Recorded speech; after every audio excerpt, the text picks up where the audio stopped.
Gusto naman kaya mga kabayan, naririnig na naman ako at narinahaw yung aking tinanong sa inyo kung ano bagang magawang luto uli din sa tulingan. Nabili ko na isang araw na sariwa-sariwa.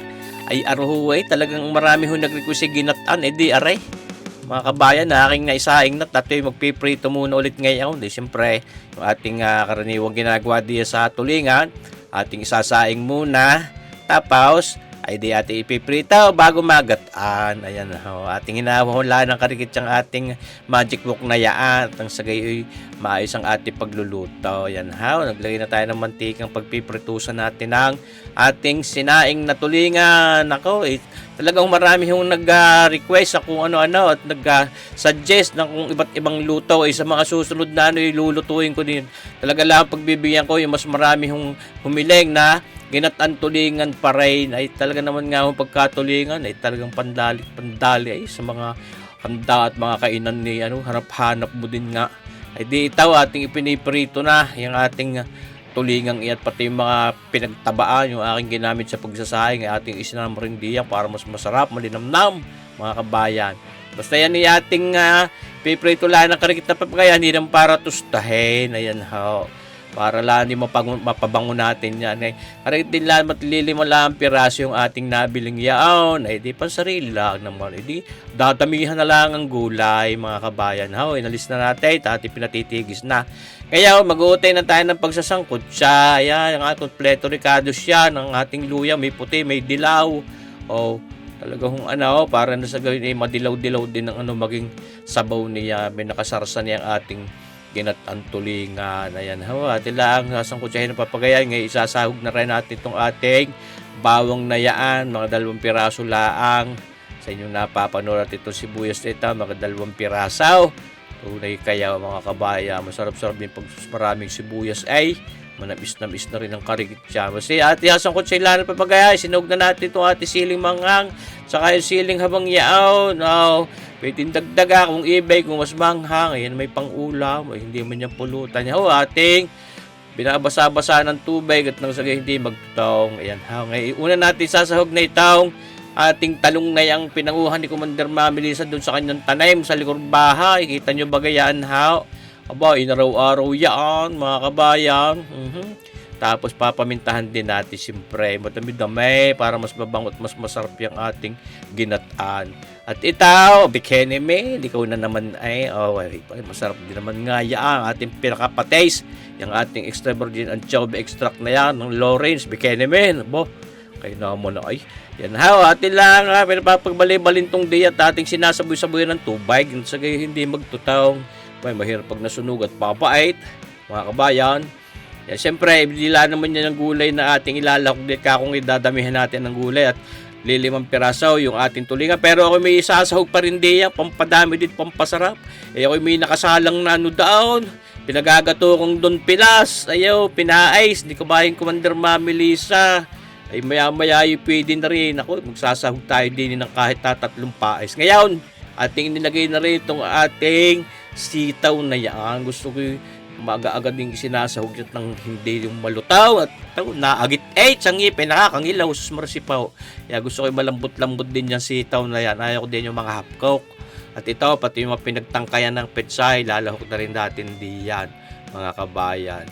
Totoo hindi naman napaka-hirap ng proseso ng pagluluto natin ito. At lagi ko namang pinakikita sa inyo yung aking sistema ng paggagataan ng tulingan.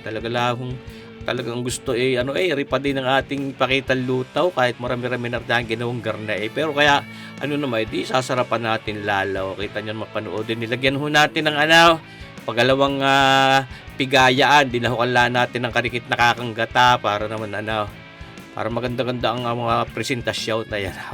Maputi-puti, hindi mapusyaw. Kita nyo ba? At ito, lalagyan natin suka ngayon yung distilled vinegar na yon ng Mamasitas. Ayan, pampaasim natin yan. Hindi mo nahaluin, huwag mo nang haluin. Ayan, makutuan. Nang sagay hindi daw mahilaw, sabi ng nanay, pamagalite. Yan, nung makutuan, saka natin hinalaw. At hindi na daw maglalasang hilaw ang suka. Kung kaya lagay nyo sa apaw, pwede na hilaw. Maluluto ka rin, mga kabayan. Ating binabalik-balik din lang at patuloy natin pinakukuluan niya para mapalambot. Maya-maya na karikit sasahog na rin natin dito. Ito kung sinasabi ka, yan how. Ilagay na rin natin yung ating kakang gata, mga 4 na kilo yung. Tunay kayo para mas masarap.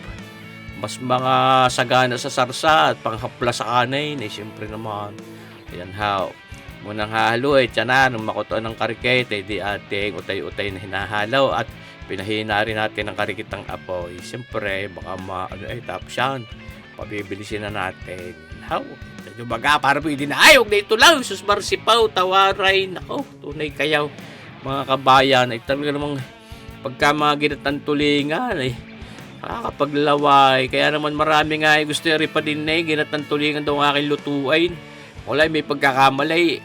Meron nga pala doong mustasa sa likod bahay namin. Nalimutan kong manguha.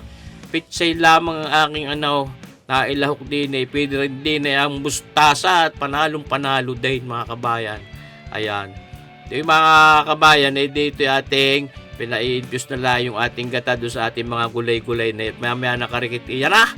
Sasahog na rin natin itong ating pinaritong tulingang at may kasama pang karikit na taba ng baboy na malutong-lutong din. Kita nyo ba guys? Mga kabayan, tunay naman. Ako kahit sa pag-i-edit na rin, naglalaway sa padaling aray. Mga kabayan, sana yun naibigan nyo aray. Basta yun kung iba pa mga nag-request ng ibang mga luto o nag-suggest. Yung mga adobo daw, tulinga, mga gayon. Kung ano-ano pang mga apritada daw, di gagawin din natin sa banda-banda. Ito nga, sinabi ka, mga kabayan. Ating sasahugan ng 3 paes na Don Pilas na yaan, mga kabayan. Tunay kayo. At yan naman napakasarap ding gataan. Ayan, makakaano ba, gayaan. Ay, di pwede naman. Magpapanalo pag ang lasa niyan. Ay, sauce marsipaw. Siyama-siyama na.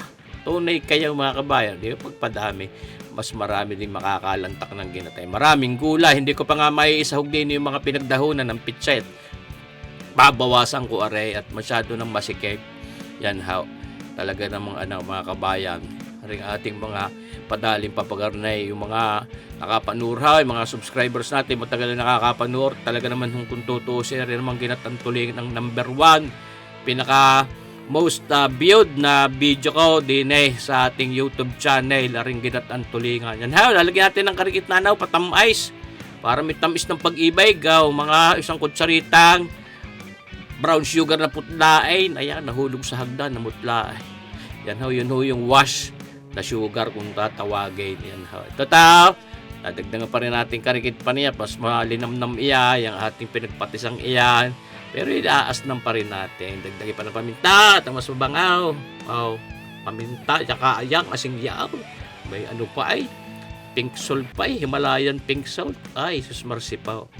Pero sabi ko nga sa inyo mga kabayan, ay talaga namang napakasarap na rin mga ginatang papagarne. Hindi pinaka lalatig-latigin pa rin natin ng karikit dyan mga kabayan, yung ating ginatang tulingan na may sahog na pinais na dupilas at mga gulay ay di bagahaw sauce.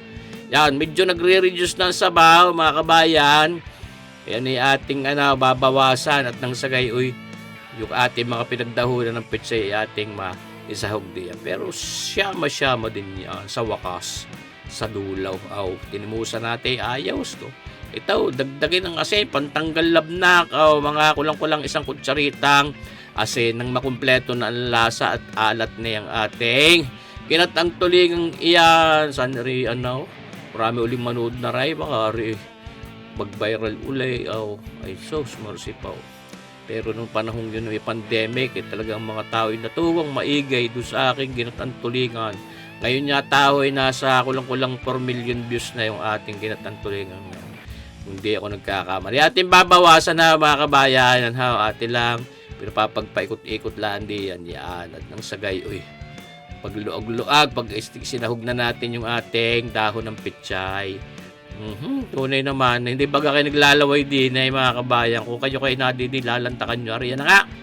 Ating sinahog na yung dahon ng pitsay. At maya-maya naman siyama-siyama din sa ating hapag ng lantakan.